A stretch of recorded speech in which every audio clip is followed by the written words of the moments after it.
Hola, mi nombre es Ingrid Reed y para la presente entrevista se va a realizar una serie de preguntas al doctor Carlos Ortiz, que es director general de la Facultad de Derecho de la Universidad de Anáhuac. Y la entrevista se trata sobre el contexto político e internacional de la administración de Luis Echeverría.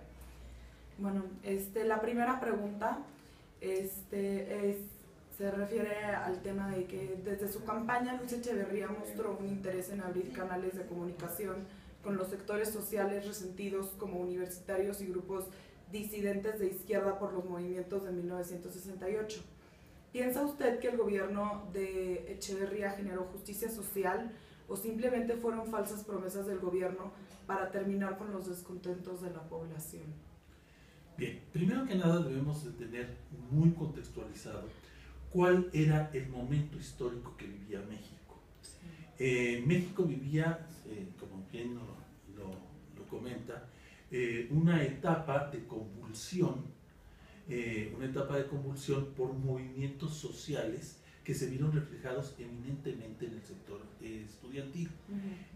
Los movimientos del 68 fue un movimiento estudiantil que no tuvo un desarrollo general, no tuvo un desarrollo natural, sino tuvo una enorme influencia de lo que en su momento representaba para México ser el escaparate mundial ante la organización y celebración de los 19º Juegos Olímpicos de México 68. De acuerdo al análisis político que se ha hecho, el movimiento no fue un movimiento totalmente natural, sino que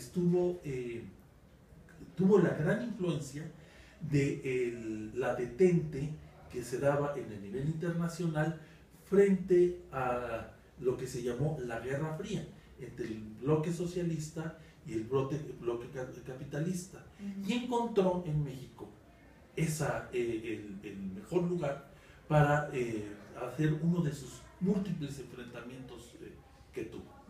Esto trajo consigo que el movimiento desde un inicio no fuera un movimiento natural dentro del contexto de la sociedad mexicana, sino con mucha dirección, o sea, con mucha filtración de las ideas internacionales que había en ese momento. Tan el inicio del movimiento como su conclusión, porque su conclusión no permitió que la negociación, que el gobierno pudiera negociar, que el gobierno pudiera establecer un diálogo con los estudiantes, porque el tiempo fue muy corto del inicio del movimiento a que se tenía la inauguración de los Juegos Olímpicos. No olvidemos que los acontecimientos, los lamentables acontecimientos de la noche de Tlatelolco fueron un 2 de octubre y la inauguración de la Olimpiada era el 12 de octubre. O sea, estábamos a 10 días de que México tuviera la inauguración de una organización que se había llevado más de 8 años en la organización de estos Juegos Olímpicos y que había traído un gasto y una inversión muy grande para su desarrollo con los beneficios que traería para México. Estábamos posicionando a México en el contexto internacional. Sí. Esto hizo que el gobierno tomara decisiones drásticas para concluir este problema. Sí, como fue un descontento como por el gasto que se generó. No tanto. No olvidemos que México se encontraba en la mejor etapa de lo que fue el programa económico nacional que se llamó el desarrollo estabilizador. No olvidemos, teníamos nosotros un crecimiento del Producto Interno Bruto de cerca del 10%.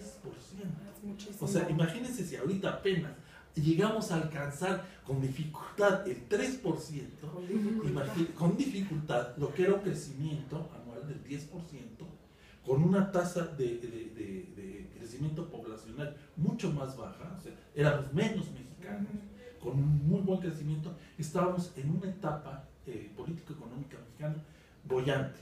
Esa era la razón de que se celebraran en México los Juegos Olímpicos. Okay.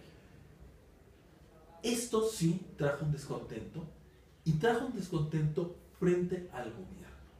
El gobierno, al momento que tomó este tipo de decisiones, creó una imagen que fue una imagen de gobierno represor, porque se hablaron de muchos, de una gran cantidad de estudiantes fallecidos, de los cuales nunca hubo nombres, nunca se supo quiénes eran, desaparecidos, que lamentablemente nunca se pudo demostrar de quiénes se hablaba. Sí, claro. Entonces, no podemos definir que realmente, y se criticó mucho la posición del gobierno de México en cuanto a cuántos realmente habían sido, a qué dimensión había llegado el problema.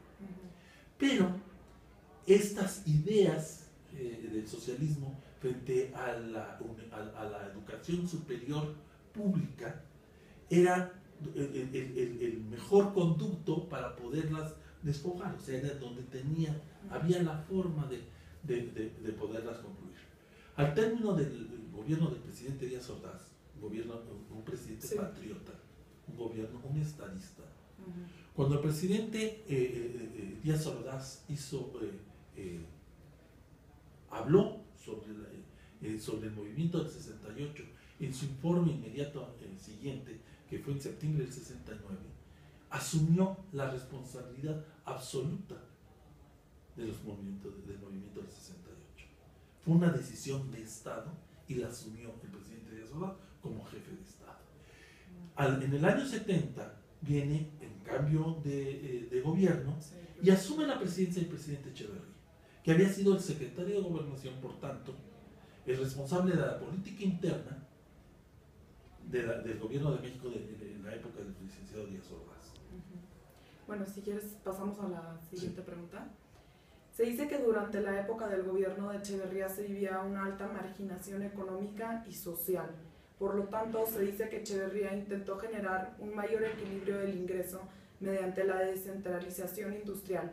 ¿Cree usted que el aprovechamiento del presidente fue exitosa para mejorar las condiciones sobre una distribución de ingreso más justa? Cierto, el presidente Echeverría, y ligando un poquito la pregunta anterior con esta, estábamos hablando de cuál era la situación económica de México. O sea, teníamos una muy buena situación económica, teníamos índices de pobreza que los mexicanos no desconocemos porque a la fecha lo seguimos. Sí, a la fecha no hay una buena distribución de ingreso. Así es, pero no debemos olvidar que el partido hegemónico en el poder en ese momento, el Partido Revolucionario Institucional, que sigue gobernando, pero ya no de forma hegemónica, no como partido único. Ahora hay oposición y demás, en ese entonces estábamos hablando del partido hegemónico. ¿Y cuál es el lema del Partido Revolucionario Institucional? El eje rector del Partido Revolucionario Institucional es precisamente lo que tú nos indicabas, la justicia social. Entonces, ¿en qué enfocó este precepto el gobierno del presidente Echeverría? El presidente Echeverría lo que buscó fue una redistribución de la riqueza. Que no hubiera, no dejar al libre juego económico a la sociedad mexicana, sino que el Estado fuera rector de la política económica y por tanto tenía el compromiso y la obligación de redistribuir la riqueza. Entonces implementó grandes programas sociales, lo que es en materia de vivienda, se creó el Infonavit, en todos los sectores tuvo un gran efecto desde el punto de vista de justicia social. Esto nos lleva a la siguiente pregunta, que es, durante el gobierno de Echeverría se crearon un sinnúmero de comisiones e instituciones y se sometieron a consideración del Congreso varias iniciativas de ley. ¿Piensa usted que estas tuvieron alguna trascendencia en la economía del país o simplemente se hicieron para ganarse al pueblo? Tuvieron una gran trascendencia en el país, no siempre favorablemente. ¿Por qué? Porque la política social en muchas ocasiones es gasto de la nación, como diríamos en el político y también económico, a fondo perdido. Sí. Entonces, sí, en donde creo que hubo la falla fue en que no, estas políticas sociales establecidas por el gobierno del presidente Echeverría no crearon una infraestructura humana, un desarrollo natural de la población, sino fue recursos que se otorgaron con un fin muy